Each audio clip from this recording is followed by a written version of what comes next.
If you want to finish the Necromancy storyline or if you want to beat Rasial, but you're struggling with surviving, this guide is here to alleviate some of that stress.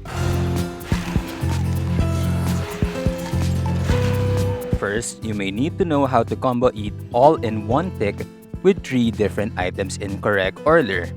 Solid food like this rocktail or shark, blue blubber jellyfish, and then the Sarah brew. Again, that's solid food, blue blubber, then any type of brew or potion.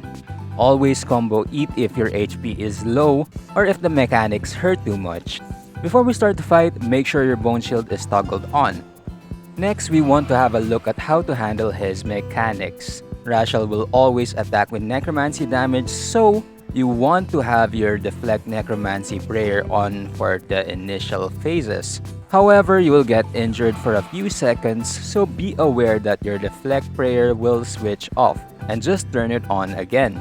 Avoid getting too close to Rasial by staying about 3 tiles away at least so as not to trigger his dive mechanic that causes him to move away and summon some spirits. When this happens though, move close again to him in one of his cardinal directions, check your prayer and just tank the rest of his minions. If you think they hurt too much though, clear them with Tread and Blood Siphon to heal. There are soul obelisks that, throughout the fight, will charge Rasial's soul stacks. If you see these 5 orbs fill up green completely, ensure your protection prayer is on, use devotion, debilitate, or reflect. Otherwise, you can just tank it and spam eat if you're confident. The reason why I mentioned about the cardinal directions earlier, being directly north, south, east, or west, is because of the spirit wall mechanic. Once he reaches half HP, this will happen and it's easier to dodge from that position, simply walking back and forth perpendicularly. Otherwise, if it passes by your stationary character, it will cause heavy typeless damage that can't be blocked with prayer, so you just spam eat. Rasial will jump to you and use Spectral Scythe at times. This will stun and disable prayer, so freedom and move away from him as you eat. The first time this happens is around 123, so if you reach that point before the last phase, use Anticipate at 117 and move out once he jumps. Once his HP is 1/4 of the way or 200k in normal mode, the last phase begins where he jumps north on the stage. Your deflect prayer is useless because there are constant storms that follow you in the ground.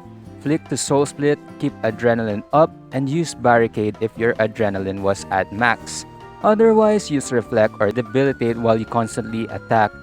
And know that these explosions can stack with Rasial's constant auto attacks. Keep your HP up with spam combo eat. You should also continue to run around close to Rasial to dodge some of it, and if you're having a hard time doing damage during this, let your skeleton and other conjures deal damage for you. That's it for the mechanics. Know that the ghost will help heal you, defensives is your friend, and your prayer will keep you alive. For your familiar, I recommend a pack-yak or mammoth filled with food.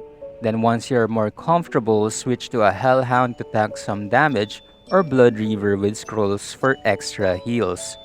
As for your preset, you want to have, aside from your best necromancy gear, a salve amulet or soul amulet, ring of death, portent of life, your best cape like the 99 cape or Zook cape, and an inventory filled with food and brews.